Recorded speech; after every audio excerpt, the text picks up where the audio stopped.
Salut à toutes et à toutes, c'est le Doc News pour une nouvelle vidéo, j'espère que tout le monde va bien, moi ça va super. Avant de commencer cette vidéo, n'hésite pas à liker, partager et abonne-toi si t'es nouveau sur la chaîne, si t'es un ancien, comme d'habitude tu connais la chanson.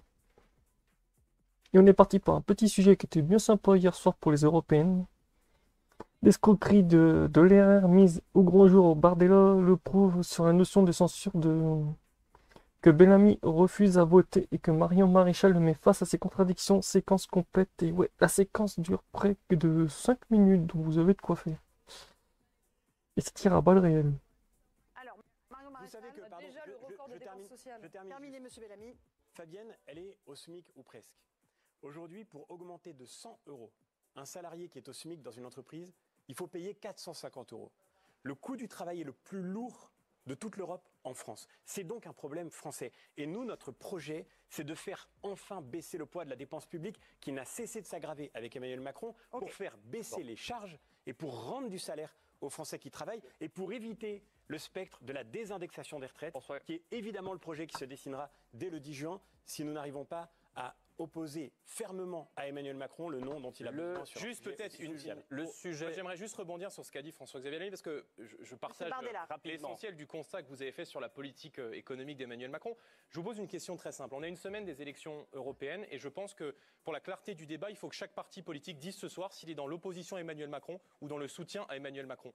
Les députés du Rassemblement national, qui forment le premier groupe d'opposition à l'Assemblée nationale, ont déposé une motion de censure contre le gouvernement d'Emmanuel Macron, qui est responsable de dérapages budgétaires gravissimes depuis 2017. Cette motion de censure, elle sera discutée lundi. Est-ce que vous allez, avec vos parlementaires, la voter ? Monsieur Bardella, c'est évidemment une manœuvre politique, tout le monde le sait très bien. Donc vous allez rester la béquille d'Emmanuel Macron jusqu'au bout du quinquennat. Je ne vous ai pas répondu encore. Nous avons dit de manière très claire, depuis le début de ce débat, que nos lignes rouges sont sur la table. Notre but à nous, c'est pas de gagner des parts de marché avant une élection. Notre but à nous, notre but à nous, Éric Ciotti, le président des Républicains, a dit depuis le début. Monsieur Larcher est pour un accord de gouvernement. Est-ce que vous me permettez de répondre à monsieur Bardella rapidement, monsieur Bellamy, il y a encore 3 candidats qui n'ont pas pris la parole, s'il vous plaît. Les députés, les républicains, les sénateurs, les républicains sont ceux qui résistent aujourd'hui à la politique d'Emmanuel Macron. Ils vont la voter ou pas, cette motion de censure ? Et donc nous avons dit que Monsieur Geoffroy Didier sur votre liste est pour un accord de gouvernement, monsieur Mais bien sûr que non, Avec... sinon il serait parti. Bien sûr que non. Notre point vous êtes sûr commun, de vous là, parce que j'ai les articles de presse si ça vous intéresse. Notre point de commun. Madame Pécresse avec qui vous étiez avant-hier. Madame Maréchal, je sais que vous Monsieur Copé, de Monsieur Larcher, de Monsieur Geoffroy Didier qui est sur votre liste. Tous veulent un accord de gouvernement et un candidat unique, LR Macron, pour 2027. C'est totalement faux. Plutôt qu'une primaire de la droite totale qu'on peut parler de Fabienne et du pouvoir d'achat. Allez, que vous avez la parole. Je vais vous dire une chose assez simple. Le vice-secrétaire général est également pour un accord de gouvernement. Vous trompez les électeurs, monsieur Bellamy. Vous voulez faire élire des gens qui, au lendemain de l'élection, s'il vous plaît, Marion Maréchal, parlez plutôt de votre programme. Je crois que c'est important d'être clair avec les électeurs. C'est très important d'être clair, en effet. On se présente devant eux, il faut savoir vers quoi on les amène. Voilà. Et ce vers quoi vous les amenez, monsieur Bellamy, c'est un accord de gouvernement avec la Macronie, c'est un candidat unique en 2027 et vous le savez très bien. Voilà. C'est totalement faux et vous le savez très bien. Marion Maréchal, c'est pas parce que vous avez renié votre famille politique d'origine. Parce qu'on appelle pour une bonne PLS, parce que putain, ce moment-là, ouf.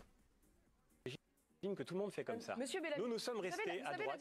Nous sommes restés. Est-ce que je peux me permettre de vous répondre ? C'est que moi, je suis capable de quitter un parti pour défendre mes convictions, alors que vous préférez rester dans un parti en trahissant vos convictions. Voilà, c'est la grande différence entre vous et moi. Donc ne me faites pas de leçon, s'il vous plaît. C'est vous qui avez appelé à voter pour Valérie Pécresse. Valérie Pécresse, elle représente vos idées. Il me semble qu'il y a peut-être un peu d'ambiguïté sur la manière dont vous regardez aujourd'hui le Rassemblement national. Mais ça, c'est un sujet qui je vous rappelle, s'il vous plaît, que si vous parlez les uns sur les autres, de vous répondre, puisque si vous parlez les uns sur les autres, à Europe 1, personne ne comprend rien.